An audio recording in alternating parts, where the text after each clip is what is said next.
প্রথমবারের মতো বাংলাদেশে এই প্রথমই একজন নারী আম্পায়ার, যার নাম হলো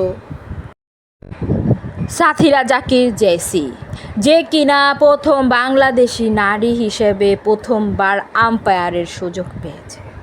টিট স্পোর্টসকে কিন্তু জানিয়েছে এ খবর। সাথীরা জাকির জেসি কিন্তু আম্পায়ারের সুযোগ প্রথমবারের মতো বাংলাদেশে একজন নারী হিসেবে পেয়ে সে খুবই কিন্তু গর্বিত এবং খুবই আত্মহারা।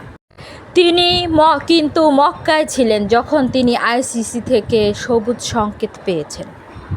সংবাদটা পাওয়ার পর কিন্তু তিনি অনেক কেঁদেছেন। আলহামদুলিল্লাহ, এটার জন্য অনেক দিন অপেক্ষা করেছিলাম।